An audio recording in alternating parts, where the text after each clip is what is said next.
everyone, and welcome back to my channel. I know this video has already started on a quite sad note, and actually at first I was quite concerned if I even want to make a voiceover for this video, or even if I want to share this video in the first place. But in the end I decided to share a little bit of this sad story, and we're also gonna talk about this drawing that I made, and I'm gonna also share my thoughts on pets in general. And before I start, I just want you to know that I'm sharing only my thoughts and my experience, what I've been through. So for all the really emotional people who are really sensitive, I maybe just suggest you to skip to the part where I talk about the painting, so you do not get hurt. I think this was the most tragic passing of a pet that my family has gone through, mostly because no one saw it coming, and we could never ever imagine in our lives that we would have to face such a cruelty. On a Monday, on 21st January, my mom texted me and wrote that our dog was knocked down on the street right next to our house, and I called my mom immediately to ask if Z is okay, and I asked how bad it is, because I thought that maybe she was knocked over and maybe hurt a little, but my mom told no, she's gone, that she's dead. And she also said that the only thing that could have done it was the crawler excavator, who was just past our house, like it was still in our property. And at first the only thing my mom, who was the only person at home at that time, could have thought, that maybe she just ran on the street and that's how she got killed, because Z had let's say quite a little bit addiction of chasing cars, and the first thing that popped on my mom's head, that was the reason why she got killed. And of course, for the most of our neighbors that could only passed on that road, they know that she had that bad habit, and that's why they always slowed down and actually never minded that she sometimes ran after the car. But yeah, when my dad later checked the body, he discovered that she wasn't ran over, and that the reason why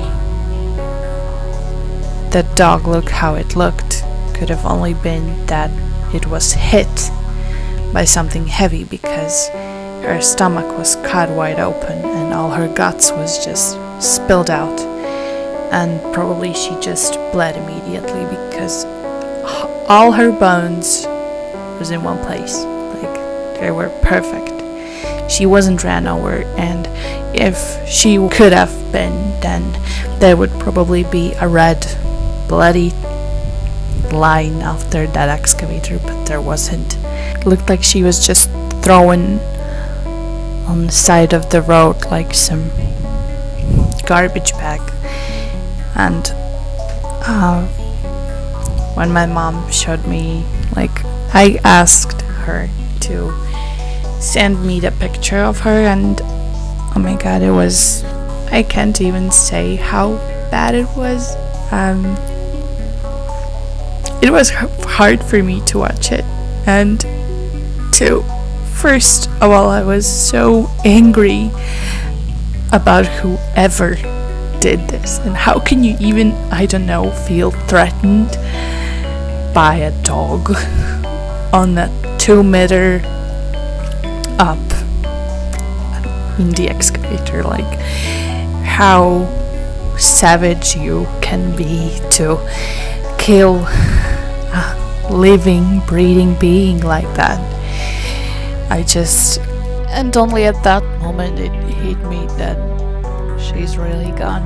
And I know that some might say that you should have kept closer eye on your dog, that some said that you should have built a fence around your house, but it's really a hard thing to do if your property goes on both sides of the road. Like, I should block the street only to keep people safe, but do not let pass my neighbors through who lives on the end of the street. So yeah, how does that even work? And that thing was maybe crawling by 6 kilometers per hour, so how can you not see a dog, or how can you cannot ignore him and just wait for it to go home? And all the neighbors knew, and they always slowed down. And this man was passing through because he was crawling from a gravel quarry where apparently he was working at. So how can you even think of hurting someone else's dog in someone else's property? You have to pass there by because only you're working. We could have put the sign that says that it's a private property and the only persons who can pass by are the ones who live there. So how can you be such a monster? So for you, whoever did this, I wish that your car would flip over and you would rot in hell. Seriously, die. Because if you are capable of hurting an innocent, living, breathing being, you're not a human, you're a monster. And it is really sad to lose a pet, family member like this. So in her memory, I created this drawing. I wanted to make this drawing of her because her life story wasn't always all smiles, and even though she was about 13 years old, she was full of joy. She was part of our family for the last 7.5 years, and she was always really friendly to whoever she met. She was kind to children, old people. She didn't care about the cats. They was part of her family too, and she was always happy to see you, even if you went away for 5-10 minutes. And she was super protective too. She couldn't stand if you went swimming without her.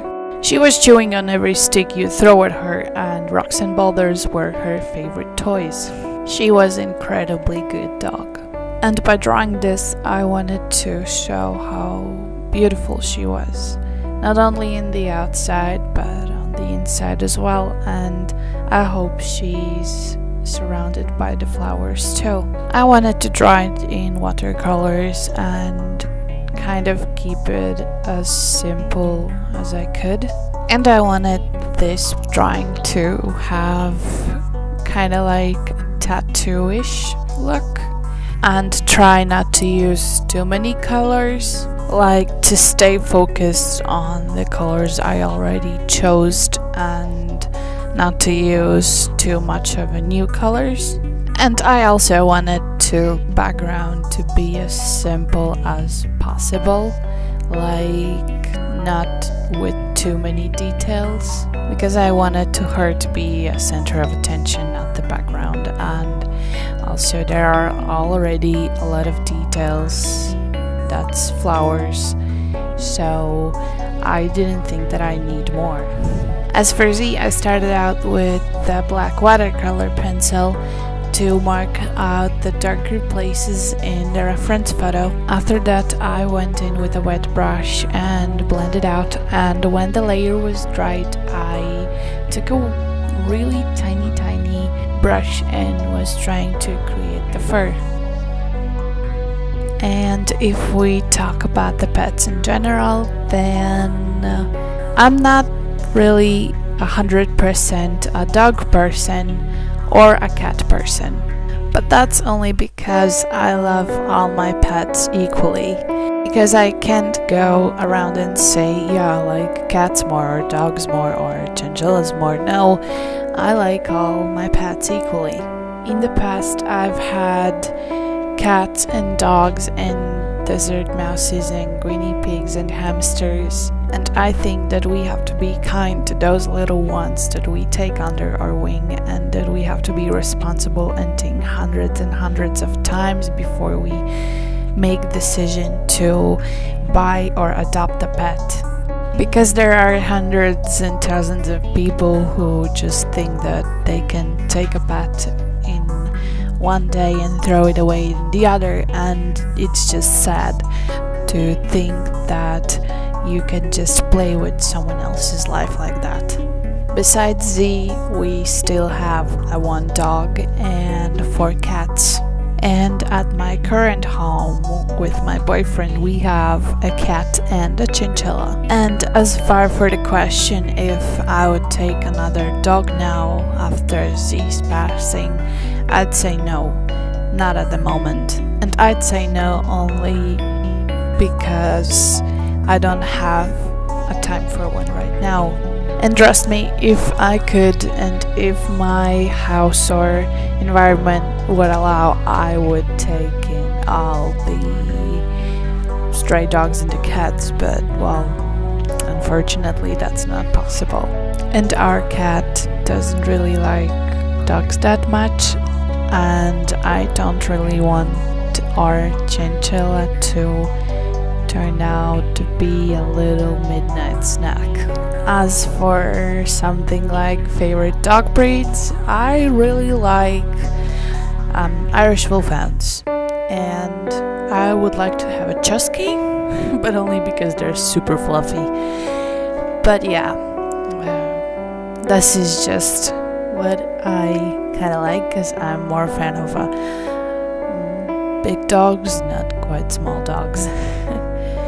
But it doesn't mean that I'm really against small dogs either. I just maybe like Pomeranians more than Chihuahuas.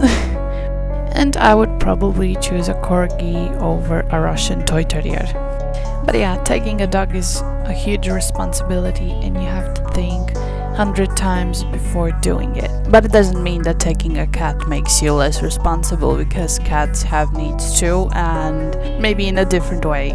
If dog thinks you're a god, then cat thinks that he's a god, but he still needs your love and support and attention and care for him. But as for the cat breeds, I don't really have specific cat breed that I like, although I like the really fluffy cats with the big eyes and the ears a little bit down. I don't know, there's this Instagram account, Cats of Instagram, I guess, and there are these fluffy cats that like look at you with those big round eyes, and it's just so adorable. But yeah, again, taking any kind of pet, dog, cat, doesn't matter. It's a huge responsibility, and you have to think long term before taking one, and you have to think hundreds of times before taking one. If you can take care of it, what's gonna happen if you don't? Like, you have to think it through before you decide on taking one in.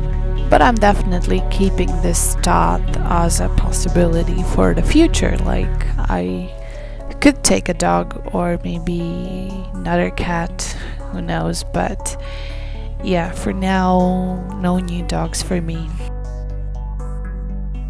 In the end, I just want to say, love your dog, love your cat, guinea pig, goldfish, hamster, love your pet, and take care of our much smaller brothers and sisters.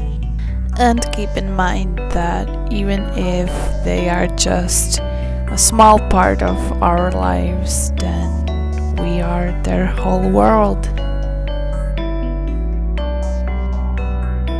Thank you so much for watching and listening me talking. If you have your own story to share or experience about the pets, please do in the comment section below. Also, if you liked the video, please hit the like button and subscribe. And yeah, for now, have a nice the rest of the week, and see you soon. Bye.